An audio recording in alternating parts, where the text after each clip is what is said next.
help. Yeah, I don't think I've been doing that much.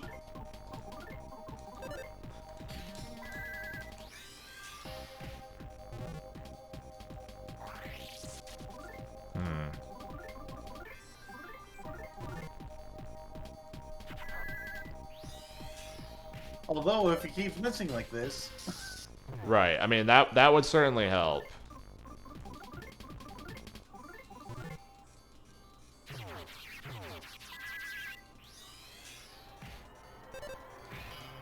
I just need to be an act merchant. That's really all I can do.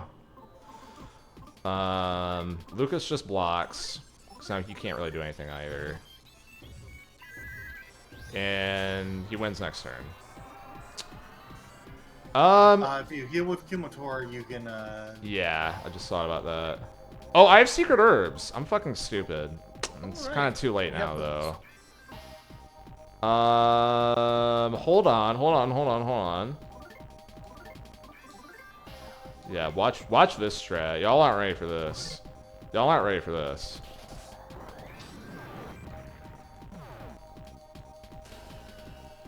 Hurry up. No, I did the wrong order. I'm so dumb. Fuck! That would have worked, too. I'm fucking pissed. Whatever. Okay.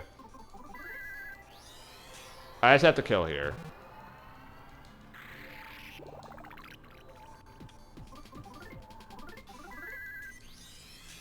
He burnt my shake, real.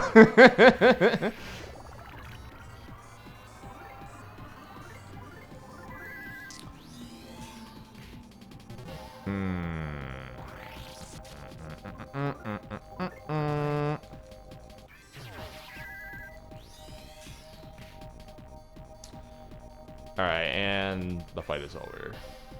Yeah. So there's a couple things I can do. One is go back and top out on magic, because I don't think I am. Which I didn't notice till like halfway through the fight that I wasn't topped off. Yeah, I'm close enough. That doesn't matter. So what else can I do? I could give that veggie plate to Boney. You can also give the saltwater gun to Boney. Because, like, that deals damage too. Yeah, that's right. I forgot about that. Yeah. Good call. So he has 3,000. I feel like I had to be kind of close then. Yeah, exact numbers are 3,333. Let me give Kumatora some of these secret herbs. I think what I'm gonna have to do is I'm gonna have to let some people die and then just revive them instead of using life up. Is basically what's gonna have to happen.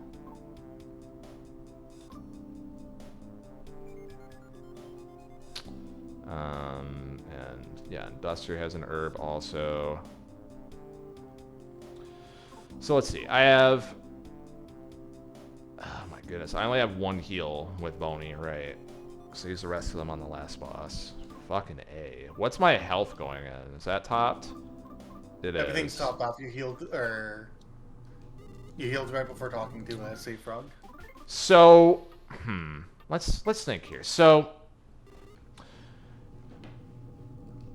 I think I want to avoid recoil damage. So, I will... Don't use PK freeze, or PK flash, rather, on the first turn, and just, like, keep spamming it on Duster. Like, that's what I need to do, because I need to save PP on Lucas. Then I will defense up everybody, then offense up until I run out, and then he doesn't do anything else, I think, is the way to do that. Because I need to offense up to do enough damage to him while he's downed, because that's the only time I'm allowed to hit him, really. Yeah. But the only attack he should be able to actually do anything with is his discharge. So and he premeditates when that's going to happen. Now, blocking doesn't do anything there, but I can pre-up my heals, and that's the only time I heal is when he does his discharge. I think that should work then. Man. Now, I may be eating my words a couple minutes from now, but I kind of like this boss. It's like I am struggling on it, like a couple others earlier in the game, but it's not like fucking stupid just rolling dice bullshit. At least that's my current opinion. So,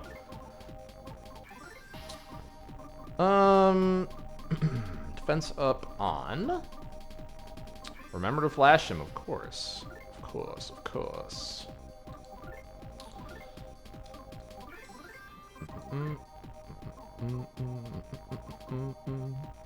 Now, for Kumatora, I wasn't really running out of freezes, because I only have freeze alpha. So I can, I think, offense down safely here.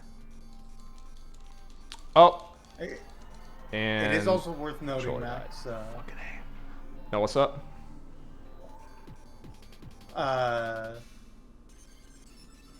Zenitor has a 80% paralysis weakness. If you want to consider that. He does. Okay.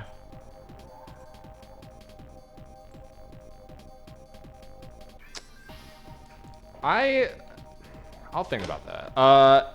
Controller just died. Jaguar heard me talk about this, because I forgot to fucking charge my shit. Now, I was gonna plug in my controller while I'm playing, but now... Okay, hold on. This is... We're doing the mid-boss fight. BRB screen. I'm gonna see if I have... if I have another USB. Because... the tether I was going to use, I'm using on my phone right now because I need to have my phone plugged in because my ISP isn't cooperating. So I need to find another charger. Oh, we're streaming via mobile data right now, is what you're telling me. Yeah. Cool. That is correct.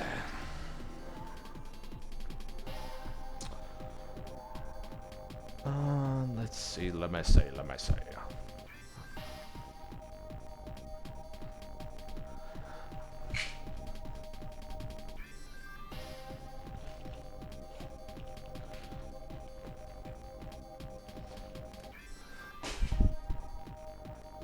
Yeah, that's a short fucking cord. Whatever.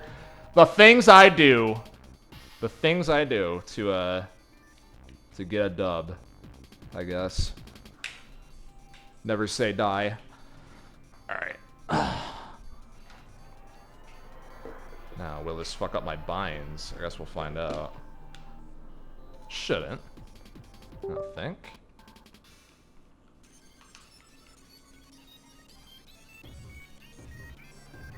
Yep, it does. I have to rebind.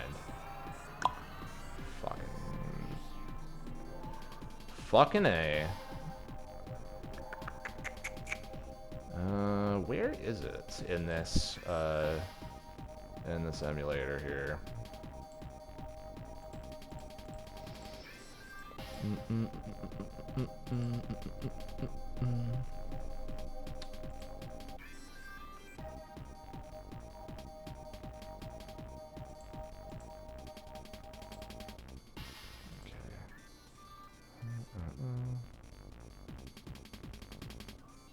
Wait, what?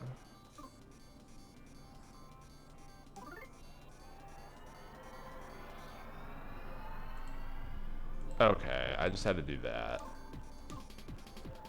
I think we're back, but I'm gonna be stretching my arms out, so it's gonna look funny. This stream's scuffed as fuck. This stream is scuffed as fuck, but it's okay. We're doing it for the culture right now. Virtual Boy doesn't recognize controller. I'm not using VBA. I'm using MGBA. Yeah, makes sense. Dude, VBA is fucking ass. Like, VBA, especially on this game, the lag is so bad. Like, comboing is just not possible. Okay, where was I? I think Okay. Let me just redo that turn. He didn't get act dropped, right? I don't think he did. So I'll defense up Duster. Duster, Smoke Bomb. Kumatora, offense down. And Boney. Oh no, this is turn 1, I think. Yeah. Boney block, I guess.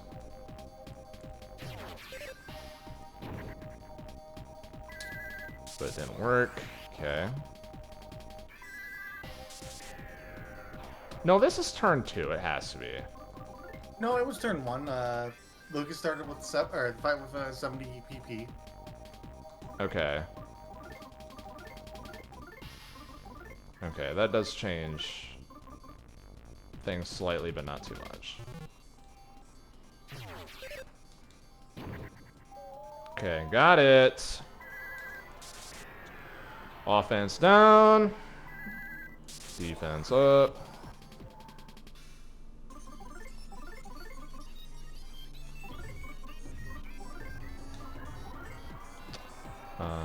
Also, Max, don't forget we just gave Boney the saltwater gun. Yeah, I'm just waiting. I'm waiting until, because he's gonna have to block most of the fight anyway, so I'm just gonna do that in case he gets hit and then attack when he's down, I think. Okay. I just can't remember if saltwater gun's like multi-use or single use. It's single. Okay.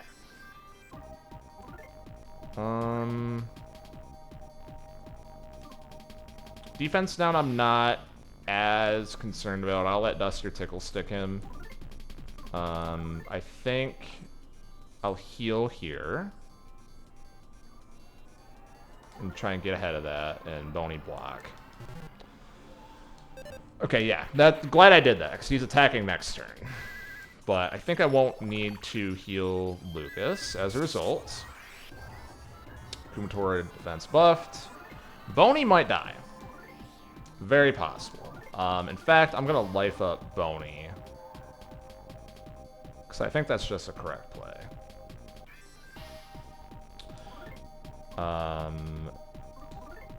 Tickle stick. Then get a heal on...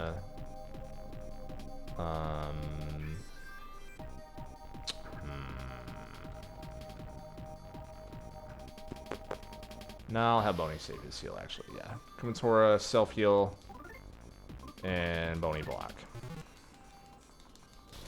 And how much is it gonna do? Fucking shit tons. Does Scary Mask stack with offense down? It's the same. So Scary Mask plus offense down can only go to 3.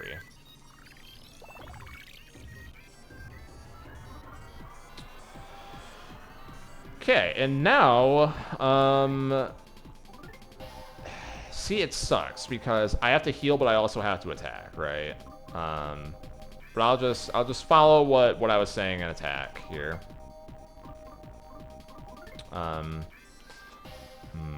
Or I tickle stick. No.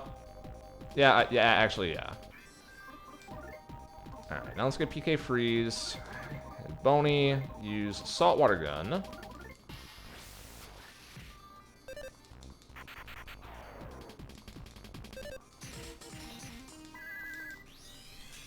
I mean, I got a 4 just mashing, so that works.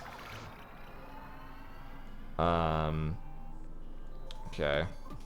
You get 3 turns before he turns back on, so if you can time it right.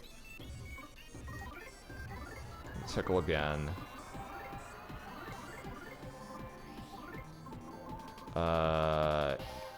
Yeah, Lucas needs a heal, but I can... Makes more sense to do it this round, actually.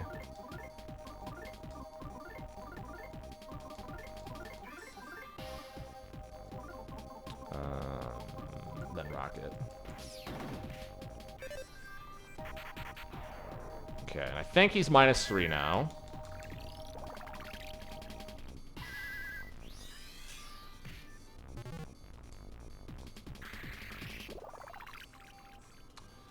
And now, If I just have everyone attack.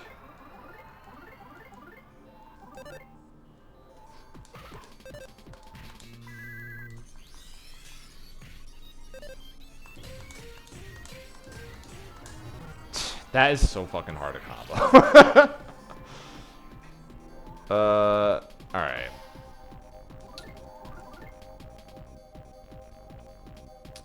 Use beta on Duster.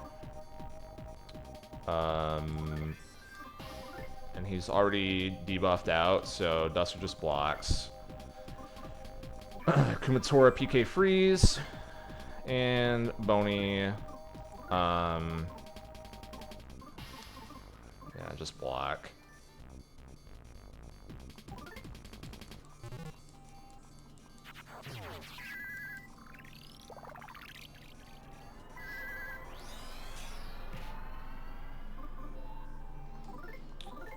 I will use Alpha on Kumatora.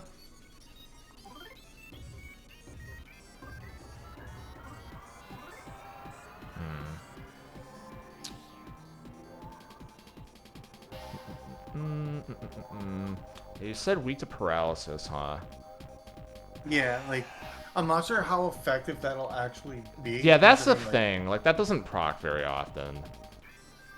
Well, I mean, it's not only it doesn't proc very often, but like it only like stops physical attacks from happening. So it's only he's only gonna stop swinging both of his arms. His move that matters isn't physical. Yeah.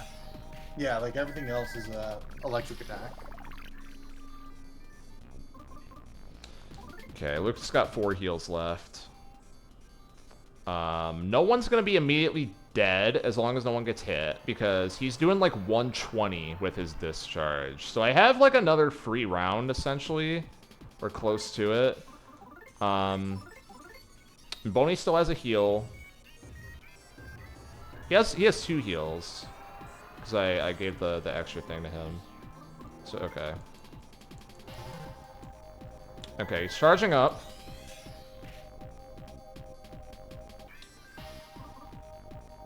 Now, okay, Alpha on Lucas. Just block.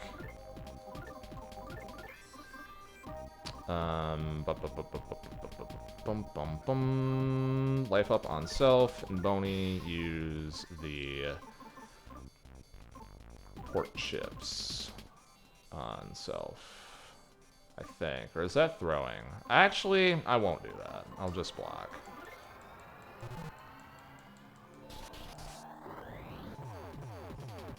Okay. I could use the pork chips, but doesn't make a significant difference.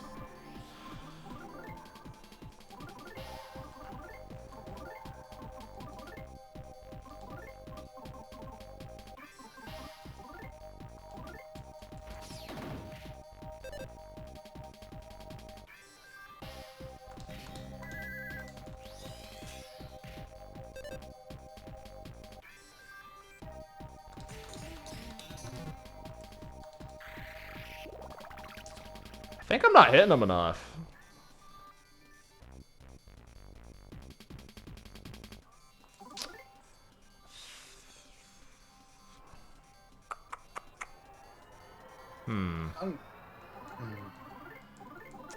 I think I lost this as well. Do I just like offense up Kumatora 3 times and that's the strat? Like, I don't know what else to do.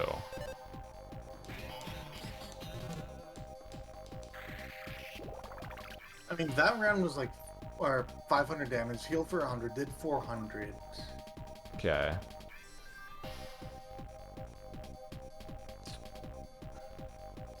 What if he just try and do regular attacks here, but then like next time he recovers or like gets back to normal, you just go all in with Lucas to use PK Love or alongside Kumatora's attack.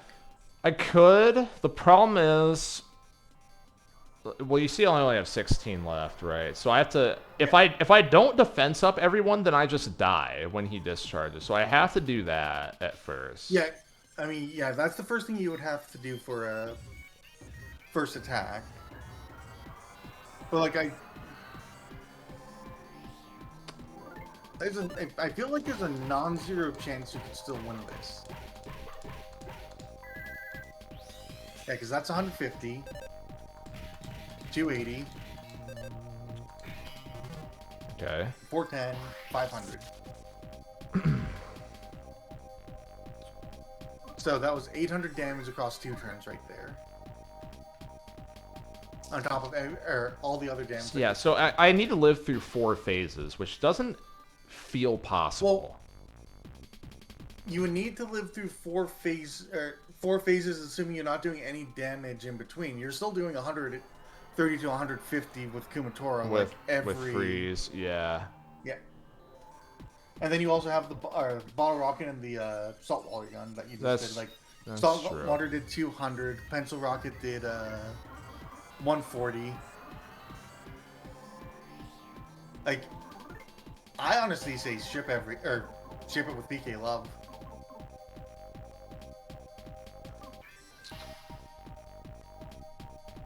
Like, it might be the wrong move, but like that's just what I would do.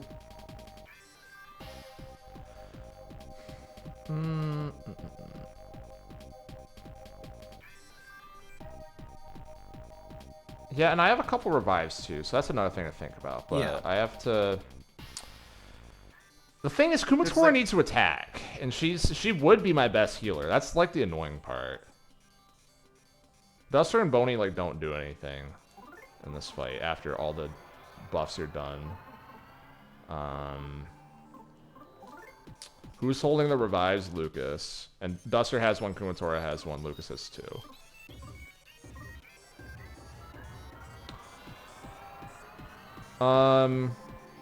Okay, I think I don't care. I let Duster and Boney die. Wall staples do not work.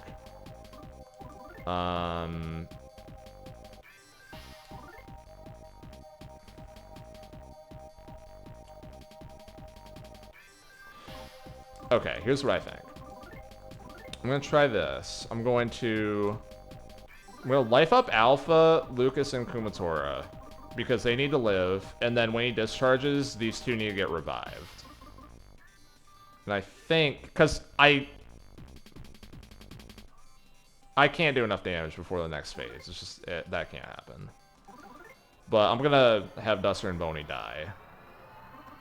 And then Kumatora keeps attacking. And then you're out of shit, so whatever. That's annoying. Okay. 30.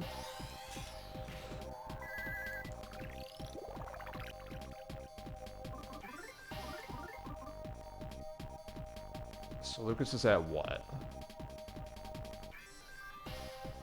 130 or 126. That's a roll. I might be living with 1. That's kind of scary.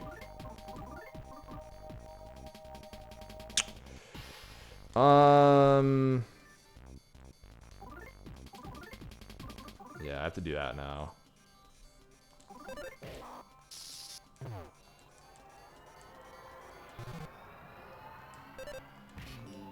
You did it. Oh, all right. Oh, hey, nice. All right. How did you know? What was the tele smash? It was literally just, or like, I was just kind of keeping track of like roughly how much like PK Freeze was doing, and just like, okay. I thought I 130, didn't 130, hit him before he he discharged the first time, and then you were.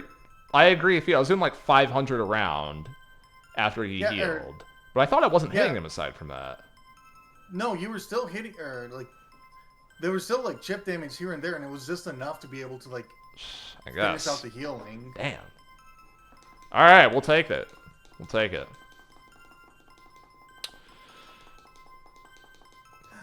I was also fully bullshitting of just like, yeah, this is gonna be the round that'll do it.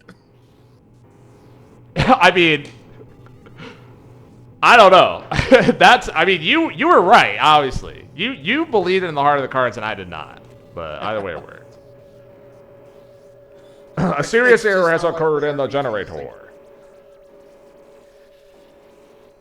Sorry, I cut you off. What were you saying? Oh no, I was just saying it's just like at that low of health, I was literally just going like, okay, if I don't go all in, I'm gonna be losing, or if I'm gonna be losing either way, might as well go all in now. Right. No, that's fair. That's definitely a fair way to think about it. All personnel evacuate immediately. Repeat, it would be nice if you'd evacuate immediately. You! How dare you destroy this vital system of ours? Oh damn, Yo-Yo and Jem aren't gonna be here for chapter 6. I guess this is a case of fools like smoke enjoy heights. If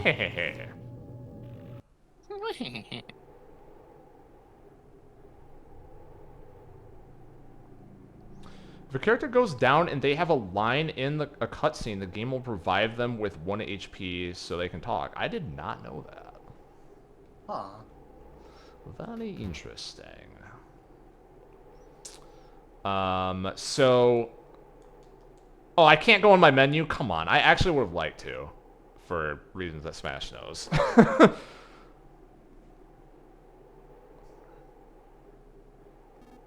No, you pathetic fools. There's nowhere to run now. No, you've been a real thorn on our side, you know that? What's funniest of all is that happiness could have been yours. That line didn't make sense. Okay. Had you simply stayed in Tasmania and lived quietly, without a care in the world.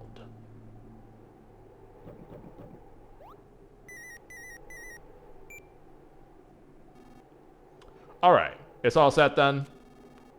I'll be done here soon, so leave the mother pork ship on standby up above.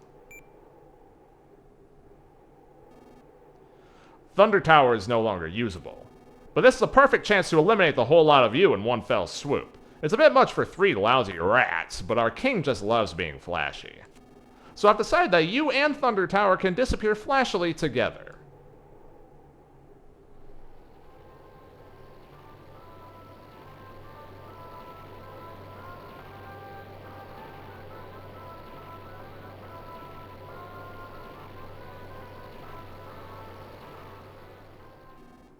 Well, looks like my ride is here. Later days, pals. Okay, all set. Destroy Thunder Tower! Well, Lucas, we haven't known each other long, but it's been fun. I'll never forget about you guys. What?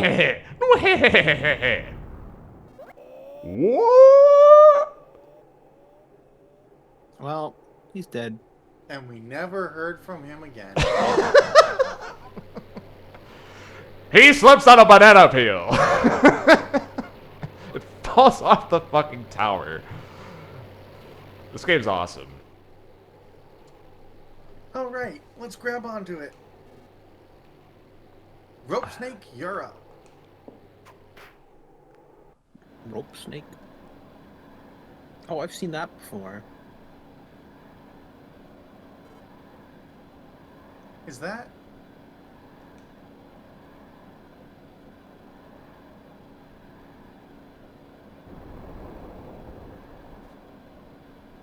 Ah.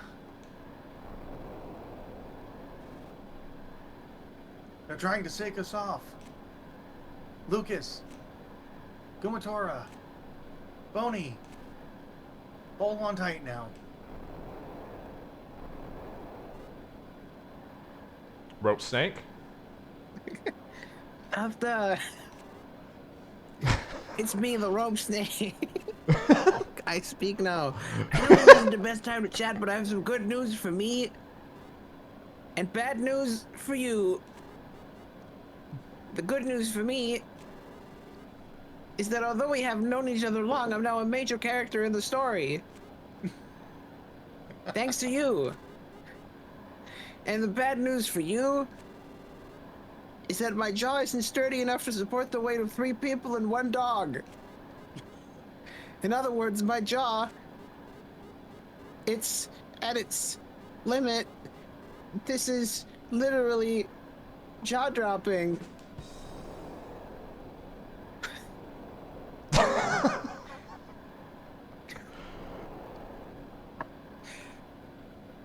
Thank you, Rope Sank.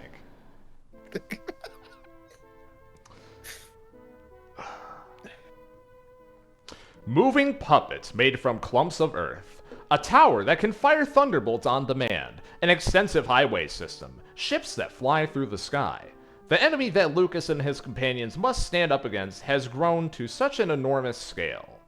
Do they even stand a chance against this vile and powerful nemesis? No. Common sense must be ignored in a situation like this.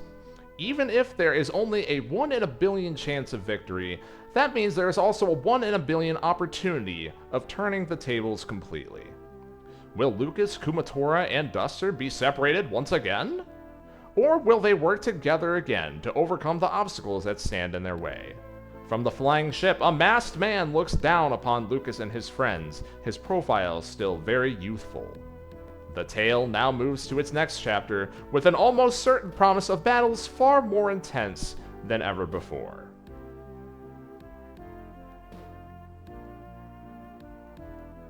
And then I wait for that to scroll up to the top.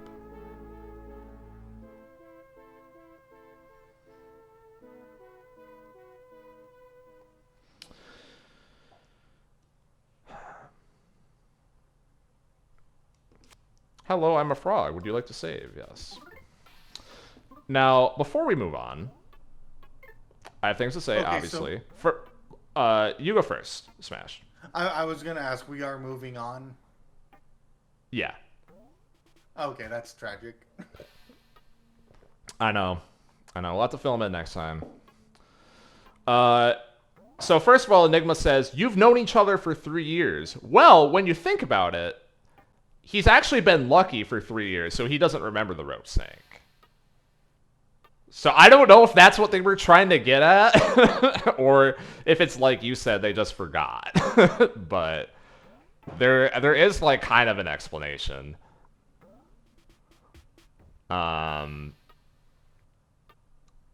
So okay.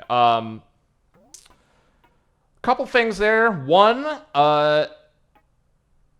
Facade tells us a little bit more about King P. Of course, we learned about him in the weird room. Jaguar earlier said it kind of reminds me of N's room from Pokemon Black and White. We'll come back to that. Believe me, we will. Then, while let me reword this. So that last scene, first of all, Facade literally slips on a banana peel and dies, so that's cool, I guess. I'm about to spoil something, okay? In fact, I'm about to be so bold as to say that last scene that just happened, our last shot that we had after Facade slips on a banana peel, the part after that, that's supposed to be a reveal. In my opinion, that's supposed to be a reveal. Most people that I've seen play through this game for the first time figure out what that is immediately. And I think the story works a lot better if you do know what's going on. And I think there's a lot of tells that indicate that you're probably supposed to get it. Because they're going to do a thing where, like, this is something that is going to be revealed way later in the game, but by the time you get there, it's like it's so fucking obvious that it's either supposed to be dramatic irony or it's a bad twist, right? Like it's one of the two. So I'm thinking it's supposed to be dramatic irony, because otherwise, what was the point of this chapter? All that to say, this chapter, and a couple of times during chapter 4 as well, a major plot point is that Lucas gets mistaken for a Pigmask commander. That's a whole reason why he can just like put on that outfit or whatever, and no one really questions anything. We've been meeting these entities called the Claymen, which appear to be a big part of the Pigmask operation. There's these sort of like organic, recyclable, programmable entities that periodically need to have life jolted into them with electricity. And if you're anything like me, you're kind of asking why the Claymen are getting so much screen time and why they matter. They have this kind of like rebirth motif going on, but the Pigmasks already have a very human labor force, and they have the Chimera machinery and whatever, and they have like little robots for that matter. So why are the Claymen even important at all? And then you reach the ending of this chapter, and oh, that's why. That's why they were showing you that the whole time, because the masked man that just showed up at the end there on the plane is a Pigmask commander. Lucas gets mistaken for him. They say he has a youthful expression. He's wearing orange pants. Who the fuck do you think that is, guys? Let's be fucking honest. Who do you think that is? It's Klaus. It's Klaus. Klaus is alive. And he's working with the Pigmask. And Kumatora apparently recognizes him. And that's the other weird part. So that's your 3-part end of the chapter stinger. And this raises so many questions. When, how, why did this happen? Why is Klaus doing this? Why did he not say anything in that scene? He was just silent. Where is Flint? Flint has not showed up in so long in this game. He's been looking for Klaus. A lot is going on there. But Klaus is alive. And there's your stinger. It's like, what the fuck is going on? Much more on that, of course. Yeah, Flint adjusts his hat in the distance. That's what he's doing. So, there's your stinger at the end of Chapter 5. And now our team is separated once more. And in Chapter 6, what is going to happen? Everyone, we just saw Facade fall to his death. Everyone else kind of fell, too. The Rope Snake was the most important character in the story for a very important moment there. But unfortunately, he could not do the job. And our heroes fall and die, presumably. But I didn't see credits, so something's going to happen here. Now let's continue.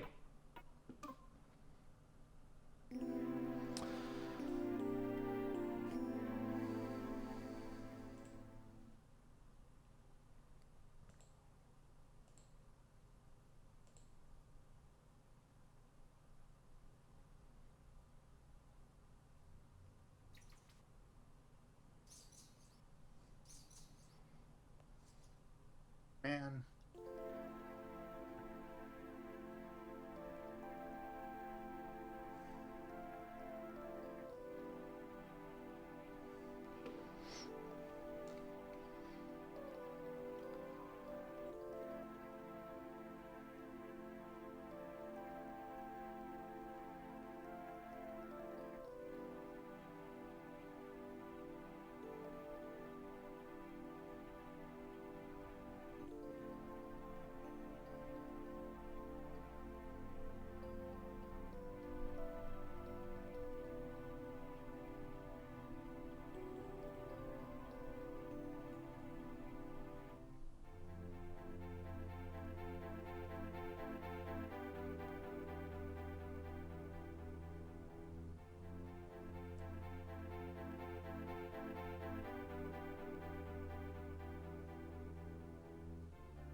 That was chapter Chapter 6. 7, The Seven Needles.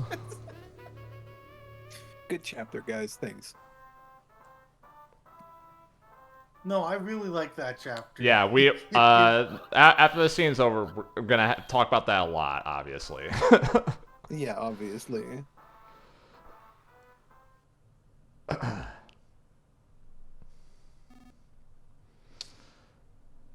Wes? He's really asleep. At least he doesn't seem to be hurt.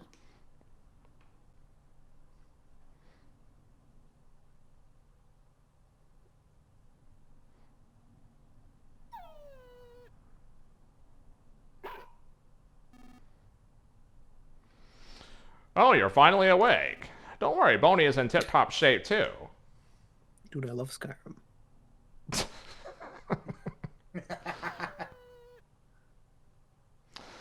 Okay, so chapter 6. I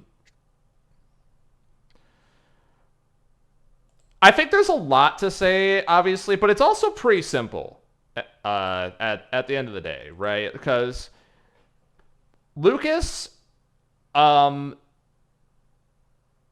the end of chapter 5, Lucas is beaten down by the world once again, right? He gets so close to making progress on what he's trying to do, and then he falls off. It's like, all progress is lost almost. It feels like fall from grace, whatever, etc. And then he rises in a comforting place that is reminiscent of his mother, because at the end of the day, Lucas, even though since like the time skip, really since like the end of chapter 3, as we've kind of talked about, Lucas is this more like hardened individual, but that doesn't necessarily mean that he has processed his trauma. It still really comes back to he misses his mom. he wants, and he kind of needs his mom to be there to comfort him, because bad things just kind of keep happening to this guy. And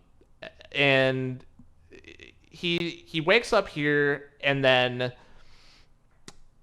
Hinawa appears, and he is guided by his mother's love that has been so absent in his life, and he just chases after it, right? He chases after it, and then at the end there, Hinawa is off the ledge, and then Lucas takes that leap of faith and reaches out, and then he falls back down into the harsh world below.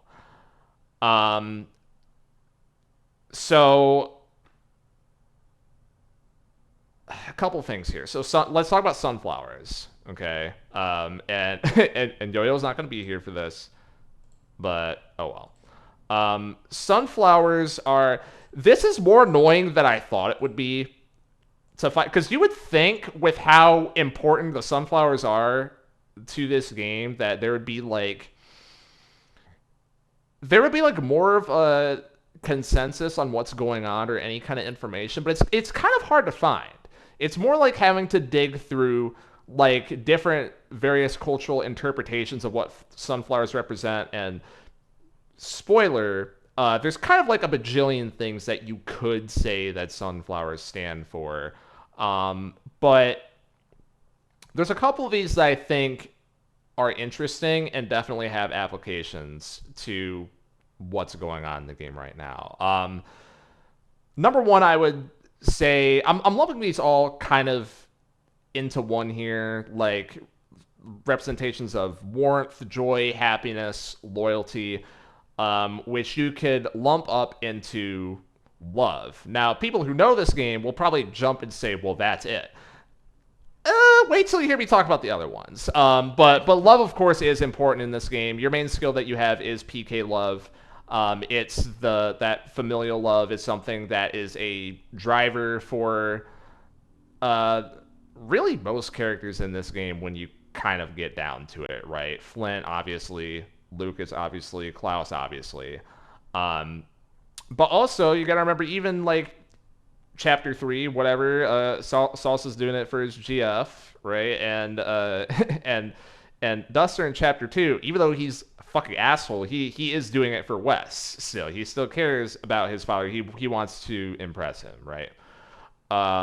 So and there's gonna be more love as we go throughout the game, and such. So that's one, and then it especially reads in that scene because it's, love is what Lucas is wanting there. It's literally his mom, right? So on and so on. Another interpretation that I think is kind of interesting is that sunflowers, in some interpretations, are associated with divine guidance because, like, they look towards the sun, and such, right? Which is interesting because Hinawa's dead, but then she shows up, right? So, like, what's going on there? And there's going to be some dialogue in the start of chapter 7 that kind of speaks more to this point, I guess, of like, what actually was that? I guess something that I'll say here is, I think most people's immediate inclination is to say that was all in Lucas's imagination. Well, if it was, then why was Boney there? Right? I think that's the biggest thing that you could jump to that throws a wrench in that. So, okay, if that is real, then how the fuck did that happen? Right? Yeah, like, that's kind of like, that was kind of my first immediate thought with this. Like, the only way I could still justify Boney being there, while also like it being like Luke's quote unquote imagination, is this is kind of that kind of like the one thing that would tie Mother 3 to the rest of the Mother series. That was Lucas's magic hand. That was my first like immediate justification. It could be. I've seen that interpretation too. It's I mentally put that to the side because, like, I don't know, they don't draw enough attention to it compared to Mother 1 and 2. That makes me think probably not. But, like, there's nothing, like, really deconfirming that necessarily, so it could be. So yeah, that's like, definitely a valid interpretation, though. Yeah, just because with, like, Magican in the entire series, it's just, like, with Nintendo and NES, their Magicans, like, or... For I guess for lack of a better term, like, yeah, Nintendo and NES's Magicant just draws deeply from the people in their life that were most important to them. Mm-hmm. And with Lucas, like, with Klaus being dead and Flint kind of like almost abandoning Lucas to find Klaus, the only two people that Lucas really had were Boney and Hinawa. So like that's like right. The only like biggest reason I like that. That's why they were the only two that were there, and then like jumping off the cliff was like the jolt awake that Lucas needed like afterwards. Like it was just it was just a source of strength for Lucas to continue, like how Magic Hand is for Nintendo and NES. Yeah, I mean that definitely could be it.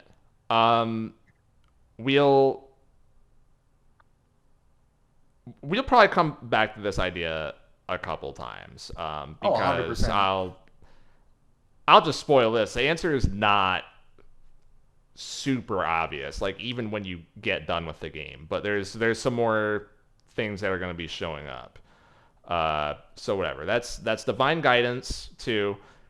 Another interpretation of sunflowers are ideas related to resilience or orientation to growth throughout your life, which isn't necessarily as relevant for Hinawa, but it certainly is for Lucas. Like, this is kind of the whole thing that's going on with him right now. He's being thrown into horrible circumstances, and he has to learn how to get through it somehow, and he has to. He goes through his menstruation, comes out a more powerful person, right? That's the idea. And it's going to be like even more apparent with this chapter. Yeah. And then another interpretation for sunflowers, and this is just kind of like an ironic one, is longevity or vitality, and obviously now is dead. So much for that, I guess. Or it's like the double irony, because like, oh, she's like physically dead, but she lives on in her influence, and whatever the fuck happened there in chapter 6, right?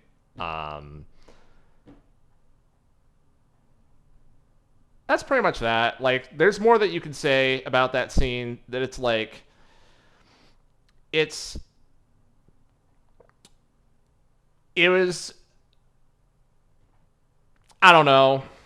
I don't know. This is me throwing opinion into there that may be a little bit substantiated, but like, again, y'all got to remember this is 2006. Like, this is a time in gaming history where having that like big cinematic, no dialogue walking sequence like that was pretty novel once upon a time. Like, that was very, like, that was something that was not expected in, like, pretty much any game at all. And the way it was pulled off here is pretty damn good even now, in my opinion. Oh, absolutely. So it stuck with a lot of people after beating this game. And, like, the more you think about it, like, it kind of highlights that, like, man, can anything go right for Lucas? That's kind of the number one question that you have coming out of that, besides all the plot questions. So yeah, Enigma says the streaming series brought to you by the letter M for mother. All right, any other thoughts before we start chapter 7 and get a little bit into it? I mean, I joined the stream late. Chapter 5 is probably like the biggest blind spot for me in like remembering anything or from Mother 3. Mm-hmm. Because like it is literally just the highway and the Thunder Tower, right? Yeah, the highway and Thunder Tower. Okay, so yeah, like that, or like I literally do not remember anything happening outside of those two. So the fact that nothing happens outside of those two is a good sign. Chapter 6, or like, it's probably the chapter that sticks with me the most for playing this game. Right.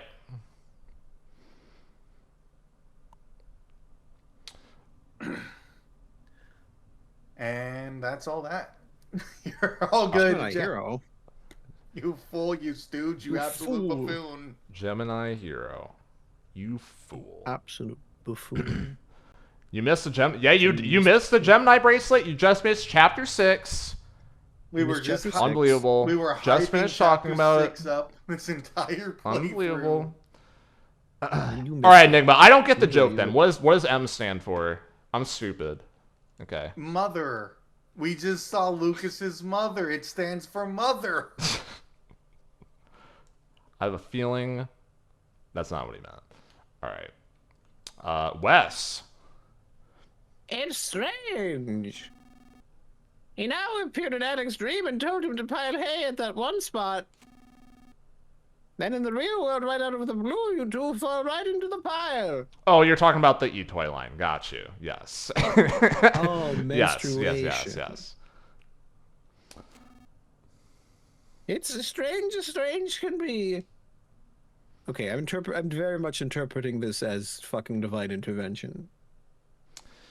He now appeared in Alec's dream and told them to pile hay up there. No, there's a ghost and she's haunting people to tell them to do useful things. Absolutely. That's kind of why I was like soft disagreeing with Smash there, because that is what it seems like, isn't it? Based off that line. Alec. In a dream I had, Hinawa told me to pile hay in that spot right away. She saved your lives. So it's the same thing. But then the question is how? If that is divine intervention, then how? We'll return to that, of course. I mean, there's ghosts, right? There were ghosts in There's Earth. ghosts, but they looked different than that. Because we saw what Okay. ghosts look like in this setting. But what if there's different kinds of ghosts? What if it's like Ghostbusters? No, there are absolutely different ghosts. Like, I can give a whole spoiler or dissertation of Mother 1 about how ghosts can work in that game. Say, was Duster with you? Yes. Oh, I thought so, but I doubt there's any need to worry. I'll let Wes know. Lucas, it seems you met one of my magician friends. Hey, remember them? They might not look all like the way it, but back they're in chapter trustworthy. 4. They may be able to help you out. Okay.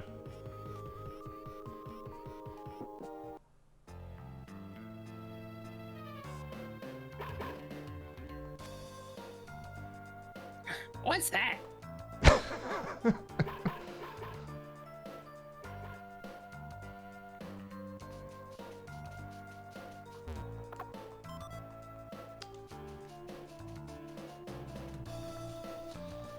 Why does it feel like a Chekhov's gun? Because this game premeditates a lot of shit. Yeah. That's why. Alright. Damn, Lucas be running. Yes, he is. What's up, Tribal?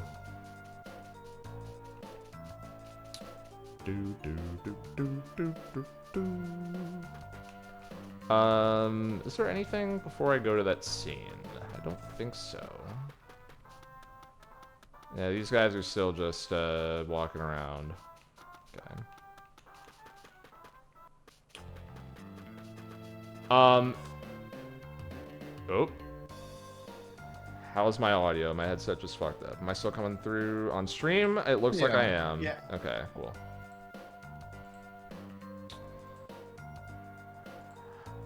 Alright, so get ready for this scene. I have a lot of things to say.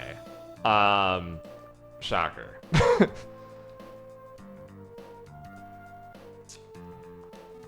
Stroke, stroke, stroke. This old guy clearly has hobbies and interests different from regular people. Stroke, stroke, stroke. He smells like the forest. I think he should go back there where he belongs. This strange, girlish, boyish, girlish person has been rolling around here all tied up, but I don't know what to do, so I'm standing here doing nothing. She's asking for help, but the only thing I could think of is to stand her up. What should I do? Should I stand her up? Can I say something completely off topic? I picked up this doorknob the other day, but I was irritated at the time, so I threw it as far to the east as I could. I wound up dislocating my shoulder as a result. Actually, no, I was just fibbing about that last part. Haha. Okay. I want to know so bad what the symbolism behind the doorknob is. Why? I have an answer at the end of the playthrough. If we cut her ropes, she'll be free, right? But what if she goes crazy and hurts people if we do? Okay, so the magicians have basically been off-screen since their there's their introductory scene in Chapter 1, then there was that really bad scene in Chapter 4, and then that's it. And as it turns out, the Pigmasks don't like them. And when you talk to the two rowing guys over here, you kind of get the idea of why. It's because they're different. I'd like to remind you, no one has ever accused this game of being subtle. I said this multiple times. This game is not subtle. It is dense. It is filled with a lot to talk about. It is not subtle. But as with a lot of things in this game, the more interesting discussion is kind of about not so much what is happening, but how we got here. The disillusion of the individual, the personal autonomy of personal identity, of personal judgment. It is a core tenet of fascism. It's not a surprise that we see presumably the pigmask leave our trans character tie-in, standing character rather, tied up in the middle of town. And it's maybe more surprising that some people in Tasmania are okay with this. Again, it's only been 3 years since the start of the game. Did a lot of people here just change their values so drastically to favor conformity in such a short time due to Facade, the pig mask, the happy boxes, which are not TVs, by the way, may I remind you. So they're definitely not broadcasting propaganda and blasting that into people's homes, and that's the point of giving everyone happy boxes. Because if they were TVs, that would make a lot of sense, and that's why it's so important for everyone to have a happy box in their home. But eToy said they're not TVs, so that's not what's happening. It's fucking stupid. That's obviously what's happening. So we actually don't really have a one-to-one comparison to this kind of situation from the start of the game. That's another thing to consider. We know that Alec Flint, Klaus, Lucas, Boney all don't really have a problem with the magicians, but also none of them had happy boxes in their homes either, right? So it's maybe just like the type of people that they are. Maybe that's not like representative of everyone in Tasmania necessarily. The town at the start of the game is pretty insular, all things considered. So it's hard to really say how tolerant they would be to outsiders.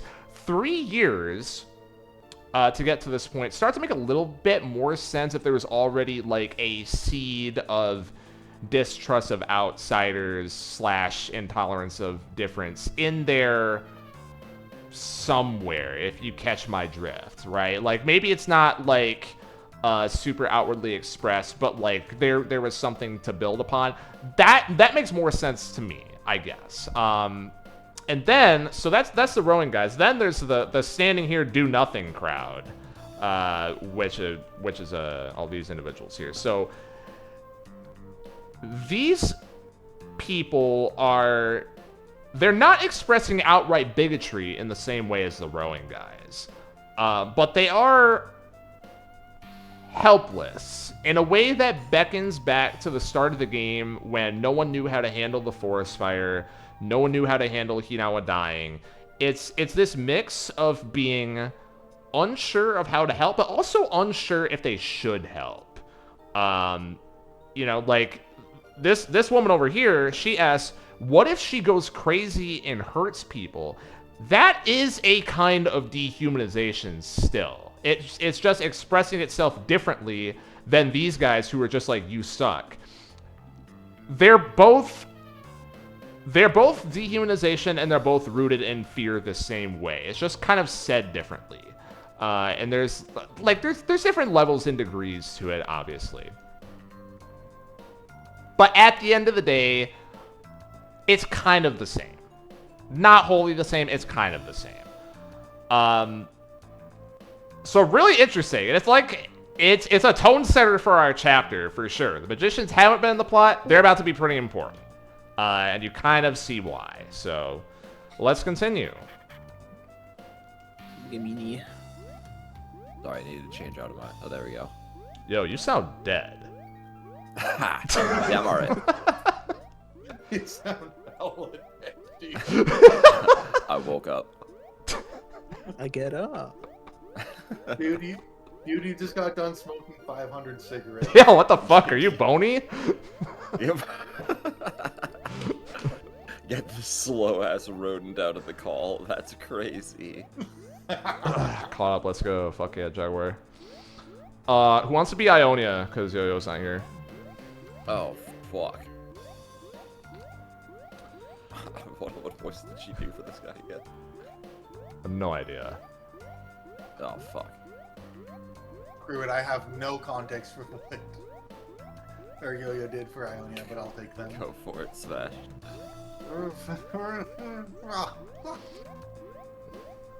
Oh, I undid the gag on my own. I just moved my mouth up and down like so, and slowly slipped it off. Oh, I'm wonderful. I hate to be a bother, but could you stand up or send me up?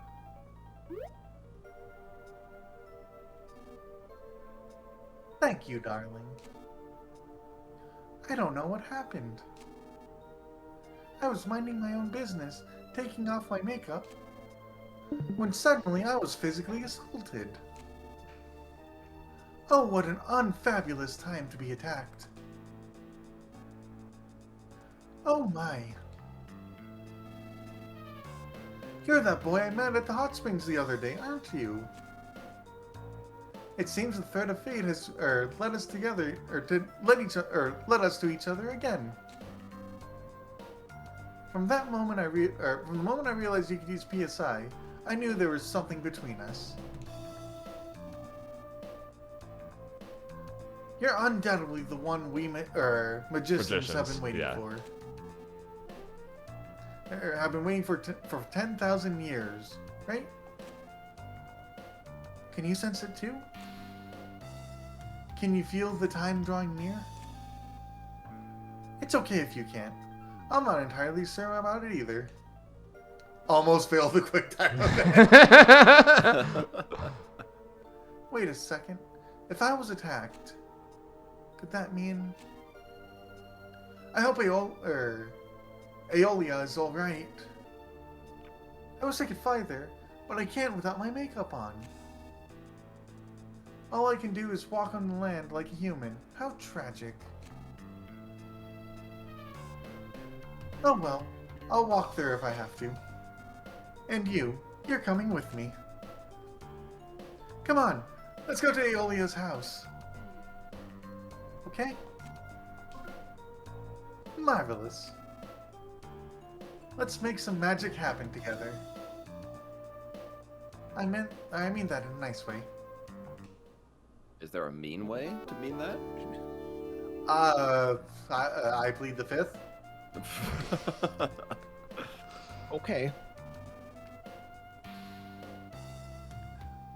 We could reach Aeolia's house easily by going straight up this river, but... Hold on, you guys. I have no idea what you were talking about just now. But if it's up the river you need to go, then it's our time to shine. Come on, follow us. Let's go, guy. Yo, guy. All right, so everything nice that I just said, Out the now window. throw almost all that away, because the boat guys that were just like, you're like a guy and a girl. That's like fucking weird. Get out of our town. And then at the end of the scene, they're like, oh yeah, you need help? Come with us. Like, what? Literally just a plot hole. Literally just a plot hole. Doesn't even make a fucking sense at all. Like, the alternative this was a first draft of the script. The alternative is it is quite simply like a case with the other magicians, a case of transphobia for the sake of a joke. I mean, I guess. I guess it could be that too. Like, it is very respectable for the time, but it aged like milk fast.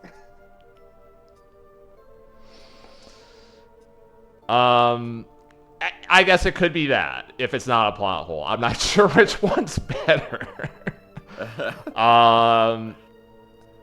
Another interesting thing here is like some lore dropped in that scene. Oh, by the way, if I walk around, this is your walk cycle. So the magicians need makeup to fly. Something commentary, I guess. Like, if you're expressing yourself as the feminine, they're like literally more powerful. This will come back later. Believe it or not, this will come back later. So, but it's something.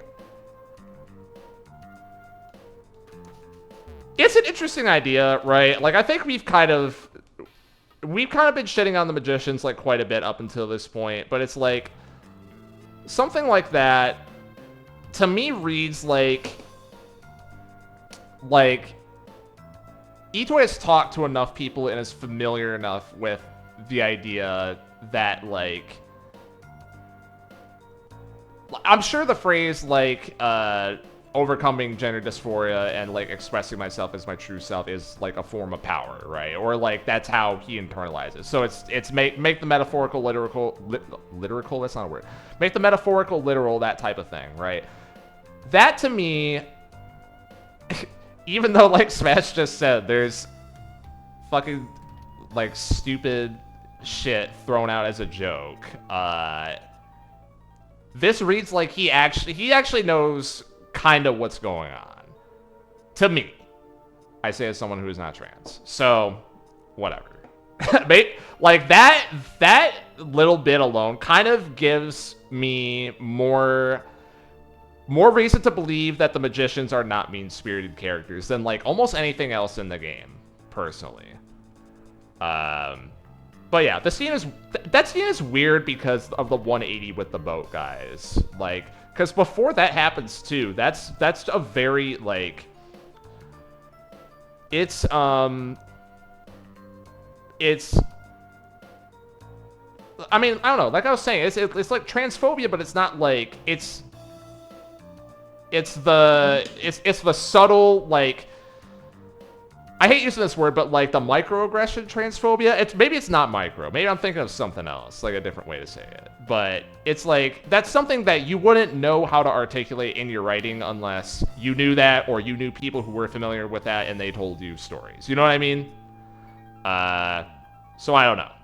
That scene, personally, I give a lot of credence to the magicians and their role in this game, kind of because of that. It feels like it's not coming from a mean-spirited place. Yeah, like, if we want to be incredibly generous to a toy for that scene, it could just be a commentary of just, like, how all the happy boxes just kind of, like, took away everyone's base empathy, but as they reconnect with people, that they become more empathetic.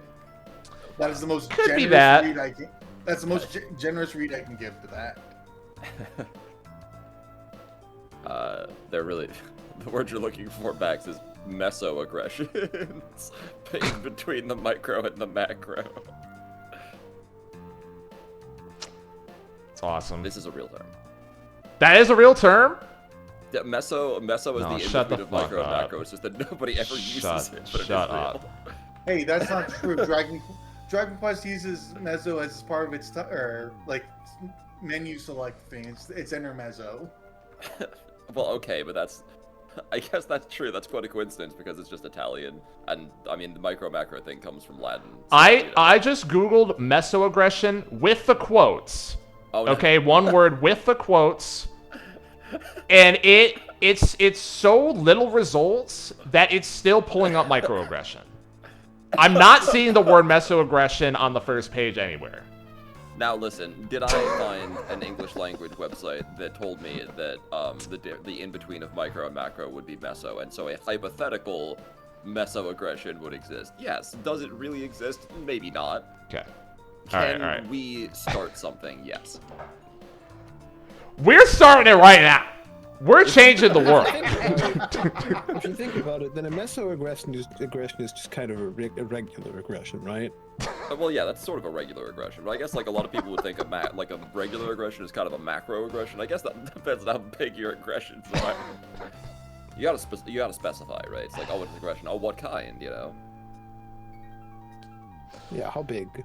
We just love to row our boat. We used to be boatless, you see. Gemini shows up, things immediately go off the rails.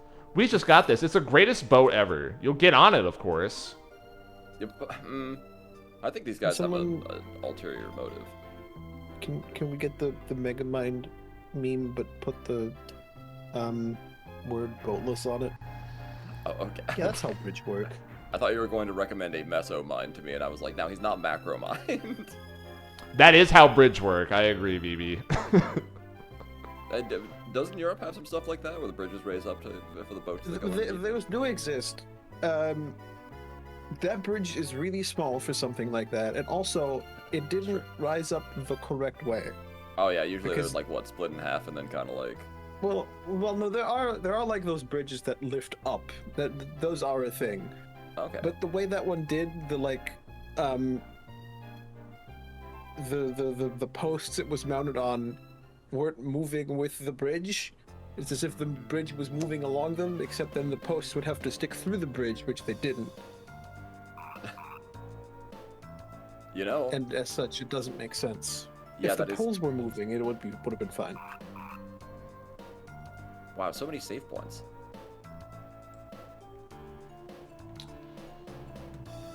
Okay, now I think that despite that happening, I'm supposed to go to the right? I forget where I go, actually. That's really funny that they would immediately well, draw those your are- attention to that and be like, well, anyways. There's an arrow lizard, which if there is an arrow lizard, Oh, it puts us you are so near the right. other place earlier in the game, so I think this is just a shortcut.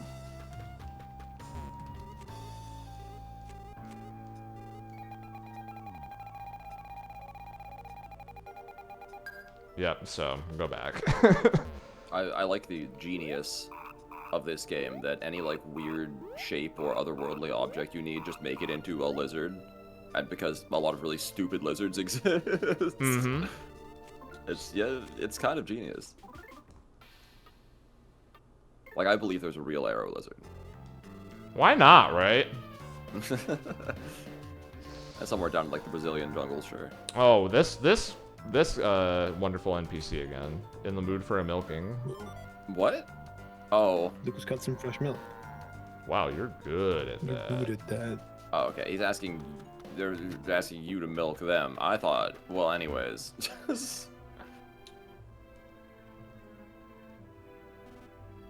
wants to be Aeolia? Oh, what happened? Why aren't you wearing any makeup, Ionia? This is no time to be silly, Aeolia. I was attacked, What do you want from me, Enigma? so I was rushed here to see if you were all right. That didn't stop chapter 4.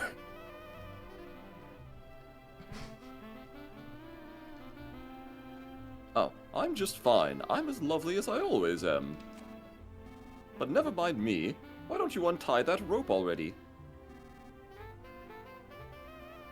Oh, I was in such a rush I never even noticed. What a shock. Lucas, could you untie me now? Unbelievable. You have no sense of courtesy. I mean, you never asked before. Ah, who's that fine figure? Why, that's me without makeup.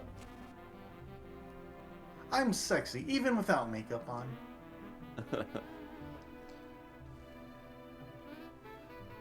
Yeah.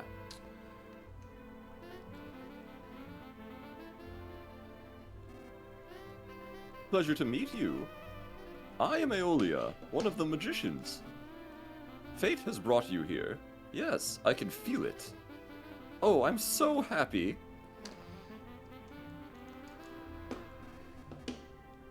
Just 1 second. There, all done. I'm pretty again.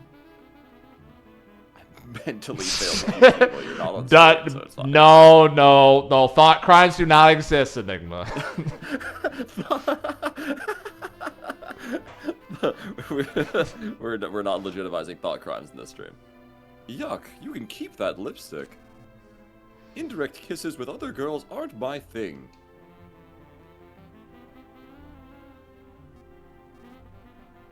Oh, I have a bad feeling. What could it be? What could it be? What could it be?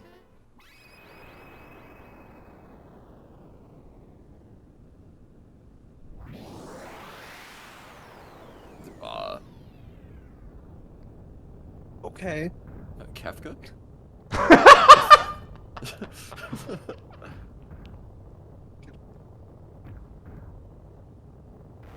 Now that'd be a crossover.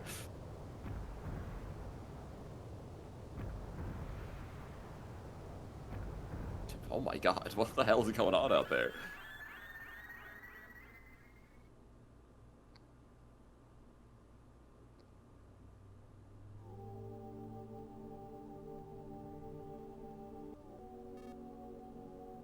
Oh my. Aeolia. Your body. It's starting to disappear. Oh my, oh my, oh my. So it is, it's disappearing. I'm disappearing, but I'm well. But does this mean... Oh, right. It means that Lucas up smashed one too many times. Yep. The needle in Osohe Castle that I've protected for so long. Hey, remember that? Chapter 2? Oh yeah. Someone has pulled it. Someone able to pull the needles has finally appeared.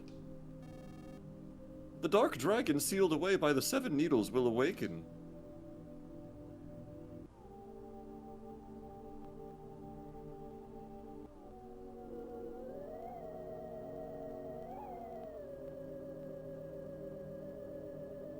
Ooh, Luigi's Mansion.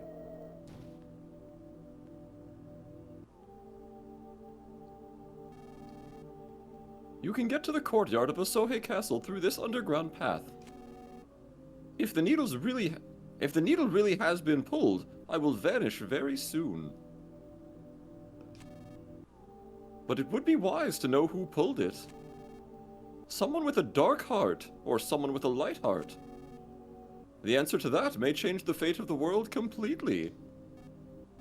Yes, Ooh. also Kingdom Hearts. So today is the day I disappear. Ionia, what's your name? And doggy? Bye-bye! Bye, B. Bye-bye. Oh. Aeolia. You were an open-hearted person. That's why we got along so well.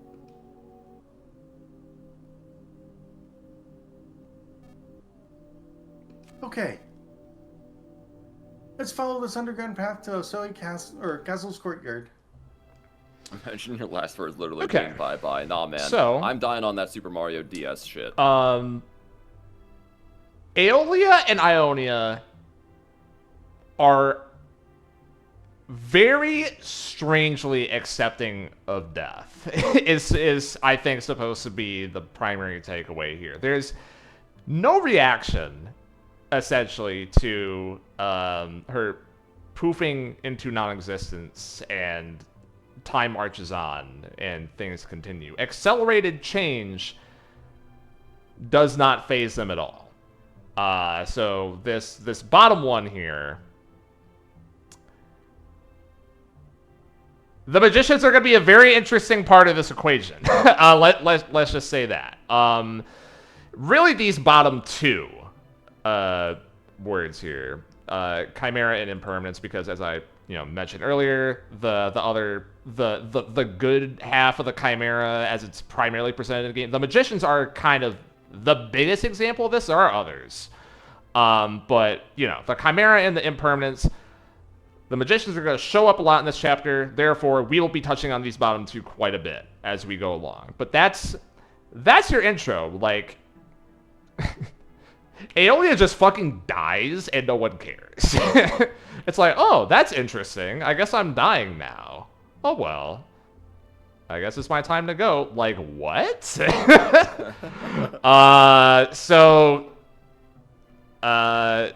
Yeah. And also, don't miss this. Received Aeolia's memento. That is a Deathlify, or a Reviver Seed, if you want to call it that. It's an auto revive if you're about to die. Better than a normal revive for that reason. That's sick. Yeah, you get the sense that it's like that sort of disappearing thing is, I guess the magicians all know, like, okay, this is part of the deal. Like, this is normal, right? Eventually, we'll all disappear, and then, like, we're all chill with that for whatever reason. Oop, okay. This says a lot about society. Y and X aren't working for some reason, but Oh. that's fine. I can still do this. Say that again. Sorry. Right, yeah, you get the sense that they all kind of know this is part of the deal. Like, oh, eventually one day we'll disappear, so it's like normal, I guess. Yeah. Which technically is true for us too, but it's like, you know, maybe it's more of like a preordained thing for them, the way they see it. I don't know. As long as those needles aren't all pulled, they don't die. But there's like this sense, I guess. The way Aeolia said it is like, well, the needles getting pulled is The not time has necessarily a bad come, thing. is what Ionia said. Like, oh, the time has come. Right. Someone who can pull the needles has arrived. Yeah, the needles getting pulled is like not necessarily a bad thing, and it's also like not something they're trying to prevent in spite of it causing their disappearance. What in A God's... Cleopatra. That's good. I And like Yo-Yo's that. not here?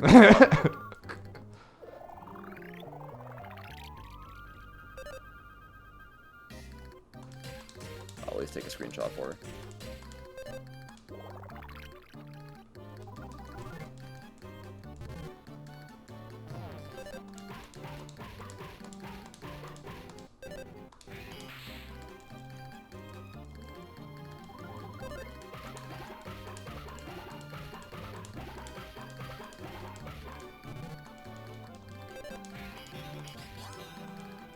Dang, I was too late.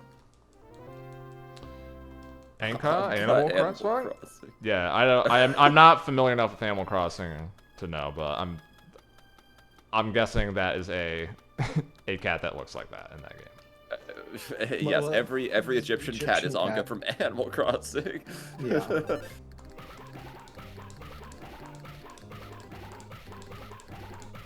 This one doesn't even have the headdress. It doesn't have most of what Anka is. Yeah, it's also not yellow.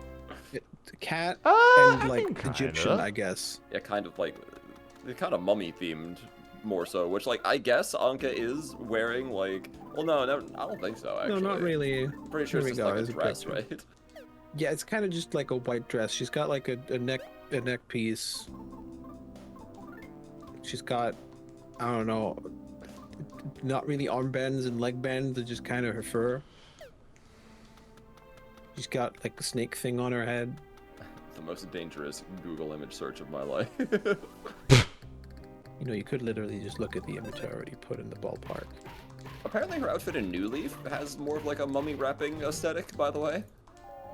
Let's see. Let's go look at New Leaf. I'll post a picture here. Oh, yeah, okay. Yeah, sure. I guess New Leaf, she's more mummy. Yeah, I hadn't seen that outfit before. Excuse me. Yeah, Bless Lucky you. from Animal Crossing, not to be confused with Lucky from Mother 3. Mm-hmm. Whatever happened to that guy, anyways? They can heal you. Yeah, they're like, you know, it's like a, what do you call that? It's like a pale yellow. Cream, beige. Sure, yeah. Eggshell white. Not really. Eggshells are like. whiter It's than it's that. more yellow than eggshell white. Yeah, that's true. Eggshells are Anka's whiter than that. birthday is September 22nd. She's a female snooty cat. Her Yeah. initial I know. catchphrase is me meow. This is Her not initial the clothes backstory. are red aloha shirt or I disagree. Egyptian outfit Okay, there we go. or mummy shirt Oh, okay, there it or is. palatial tank dress. Yeah, alright. Her skill is writing about pickles. Yeah, they've her got goal sustain is- Enigma. To be an astronaut. Did you know all of these cool facts about Anka Animal Crossing? I knew none of those facts. Her favorite song is KK Bazaar. There we go. What? Magic Yes, Tart. there we go. Thank fuck. I Magic could use that on the last boss. Holy What crap. does that do? Restores PP. Oh. Yeah, Did you we- have a hard we- time on the last boss too? It was down to the wire. Yeah, it really was. Ooh, okay. Yeah.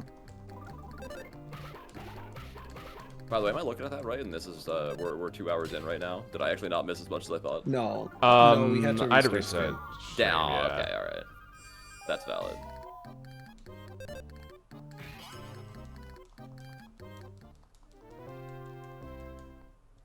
Yeah, we had ISP problems. Okay. Like I only managed to come in the second portion. Oh, okay. All right.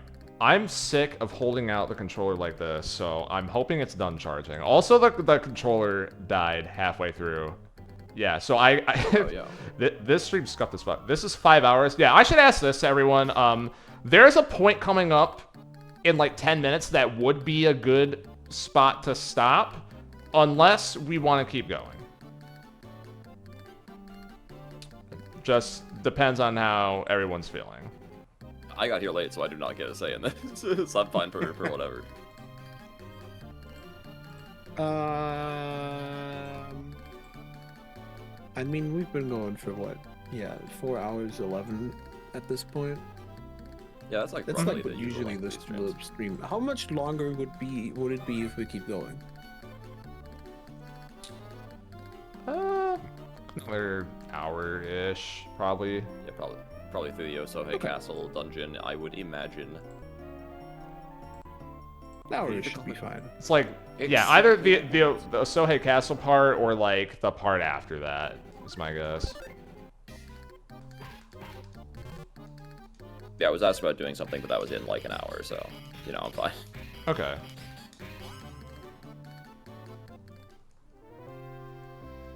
Yeah, I was going to say, it looked like an 8-bit DOS, specifically like the SN30 Yeah, plus, that looks maybe. like It an is. SN30 It's an Pro. SN30. Yep. Yeah! Oh, I got the version of that controller before they stopped printing them with the Super Famicom button colors way back when.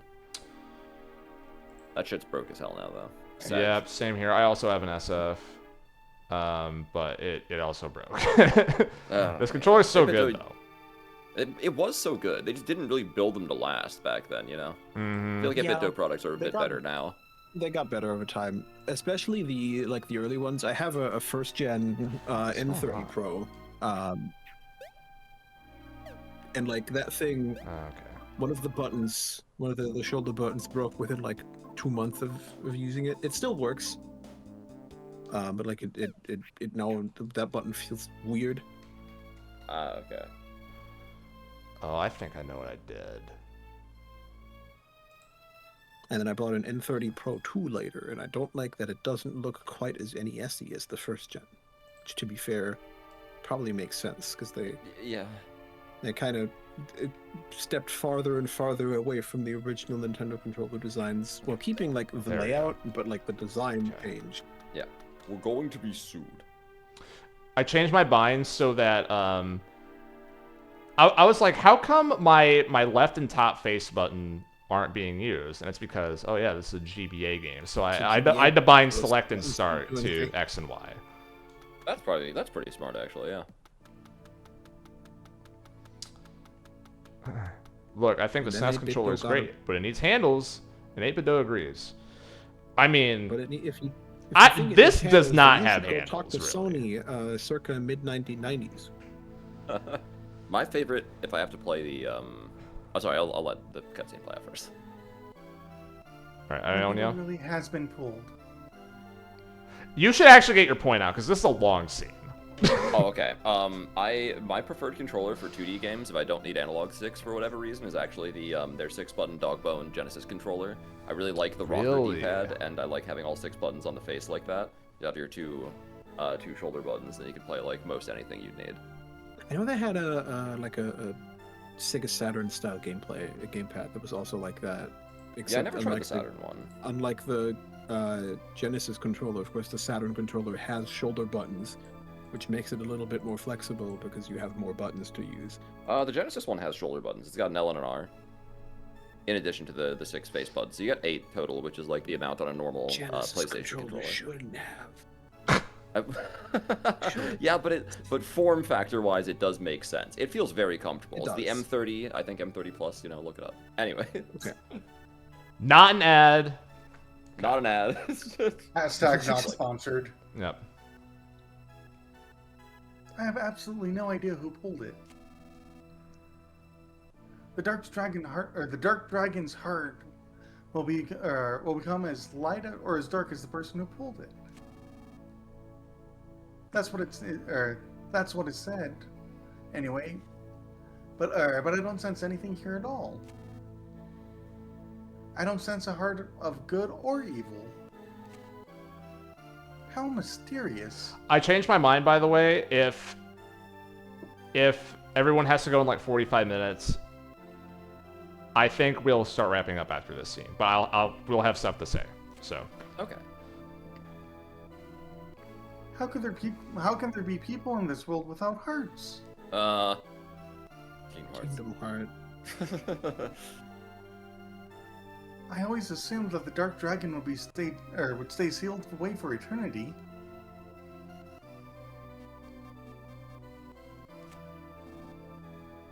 No. We still have a chance left. You were able to learn PK Love. Could be that you're also able to... Oh, that's right. I haven't explained anything to you at all. I need to tell you about the needles.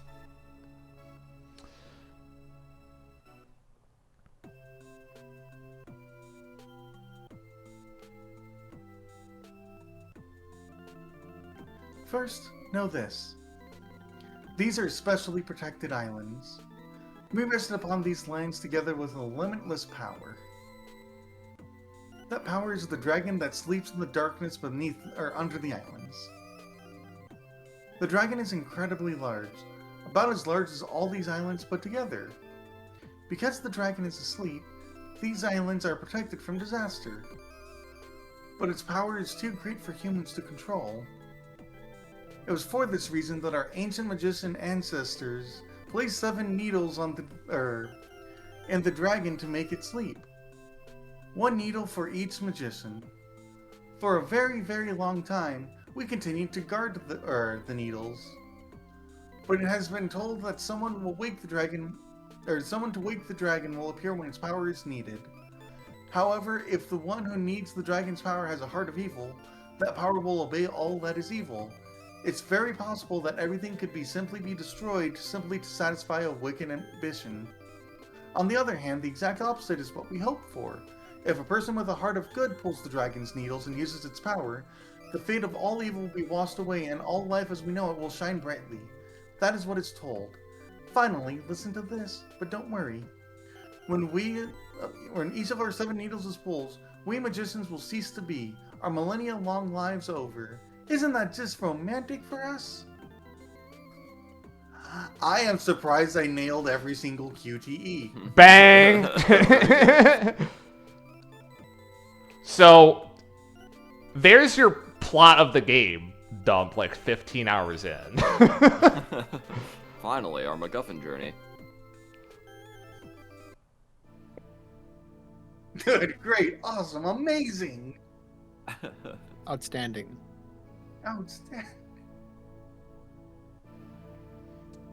There's one other legend. It says only those with the power of PK Love can pull the 7 needles. Not even we magicians have that ability. In other words, you're able to pull the needles because you're a chosen boy. Okay, cool.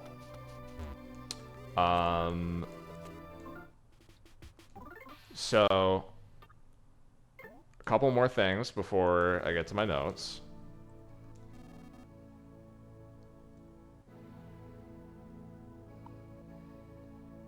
Ionia.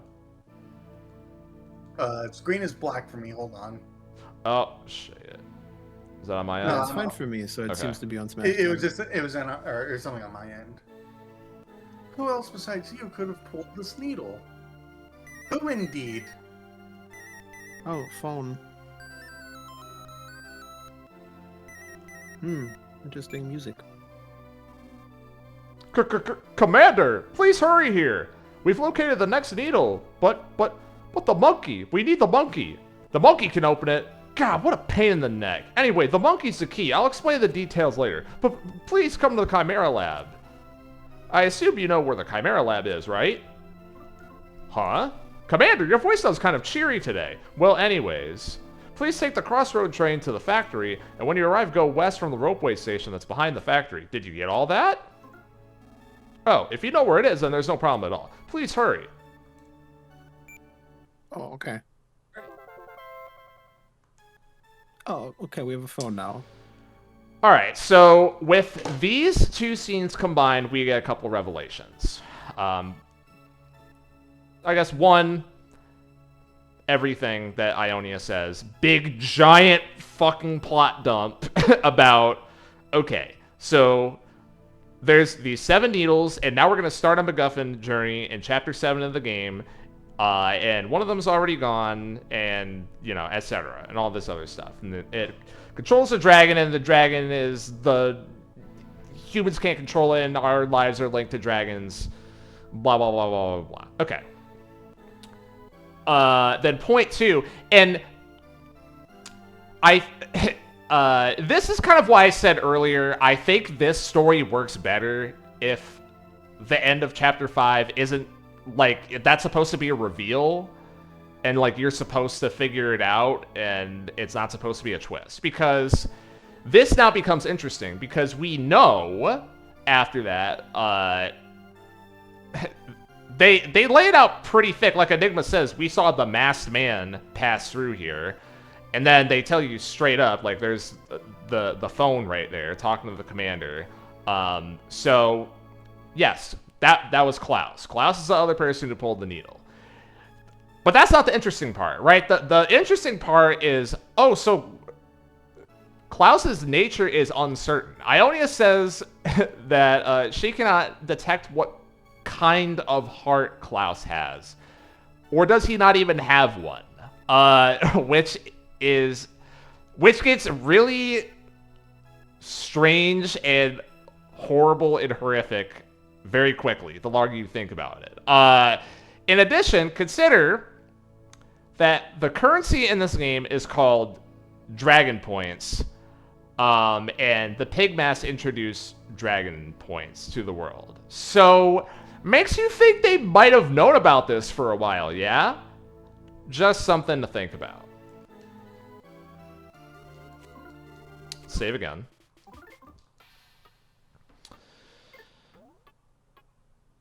And that, I think, is where we stop. Chimera Lab, which is a very good dungeon. I wanted to squeeze it in, but I don't think we're going to get done with that in a half hour, to be honest with you. So that'll be next time. Damn, I do. I remember. I definitely remember the Chimera Lab. Like it's a good one. Yeah. It also, based on the transceiver conversation, will showcase why Salsa cannot be a part of the main party. Salsa is gonna be back. Also, yeah. So look forward to that. So yeah, good stuff. Thanks all, etc. Everyone that is in the stream will be linked in the description from left to right. Is Brent Viper, is Gemini Hero, and is Smash Game Boy. Thank y'all. And next Friday, same time, same place. Let's see how much Chapter 7 we get through. Because this is the longest chapter in the game. And there's some fights that I'm not looking forward to. So we'll see if I get stuck. Like, considering Chapter 6 was just a cutscene, Chapter 7 is basically 2 chapters. It's basically 2 chapters, yeah. Okay. But we'll get to that when we get to it. 1 needle's gone. 6 needles remain. That's where we're at in the game currently. So, all right. Boy. Catch y'all later.